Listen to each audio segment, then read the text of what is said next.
माता सती ने ली भगवान राम की परीक्षा। रामायण की कहानी। भगवान शिव कैलाश में दिन रात राम राम कहा करते थे। माता सती के मन में जिज्ञासा उत्पन्न हो उठी। उन्होंने अवसर पाकर भगवान शिव से प्रश्न किया, आप राम राम क्यों कहते हैं? राम कौन है? भगवान शिव ने उत्तर दिया, राम आदि पुरुष हैं, स्वयंभू हैं, मेरे आराध्य हैं, सगुण भी हैं, निर्गुण भी हैं। किंतु माता सती के कंठ के नीचे यह बात उतरी नहीं। वे सोचने लगी, अयोध्या के नृपति दशरथ के पुत्र राम आदि पुरुष के अवतार कैसे हो सकते हैं?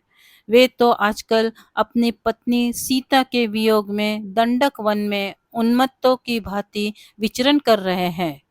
वृक्ष और लताओं से उनका पता पूछते फिर रहे हैं। यदि वे आदि पुरुष के अवतार होते तो क्या इस प्रकार आचरण करते? माता सती के मन में श्री राम की परीक्षा लेने का विचार उत्पन्न हुआ। वे सीता का रूप धारण करके दंडक वन में जा पहुंची और श्री राम के सामने प्रकट हुई। भगवान राम ने माता सती को सीता के रूप में देखकर कहा, माता, आप एकाकी यहाँ वन में कहाँ घूम रही हैं? बाबा विश्वनाथ कहाँ है? श्री राम का प्रश्न सुनकर माता सती से कुछ उत्तर देते न बना। वे अदृश्य हो गई और मन ही मन पश्चाताप करने लगी कि उन्होंने व्यर्थ ही राम पर संदेह किया। श्री राम सचमुच आदि पुरुष के अवतार हैं। माता सती जब लौटकर कैलाश गई तो भगवान शिव ने उन्हें आते देख कहा, सती, तुमने सीता के रूप में राम की परीक्षा लेकर अच्छा नहीं किया। सीता मेरी आराध्या है और मेरी माता स्वरूप है। अब तुम मेरी अर्धांगिनी कैसे रह सकती हो? इस जन्म में हम और तुम पति पत्नी के रूप में नहीं मिल सकते।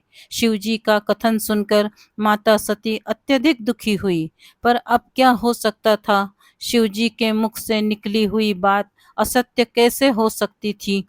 कैलाश पहुंचकर शिवजी समाधि में बैठ गए और मां सती मन ही मन अपनी गलती पर पश्चाताप करने लगी कि मैंने भगवान राम जी पर संदेह क्यों किया, भगवान शिव के वचन को क्यों नहीं माना। वह श्री राम से प्रार्थना करने लगी कि कुछ ऐसा हो जाए कि मेरी देह छूट जाए। यदि आपको ये पौराणिक कहानी अच्छी लगी हो तो प्लीज़ इसे लाइक करें, शेयर करें और इस चैनल को सब्सक्राइब करें। धन्यवाद।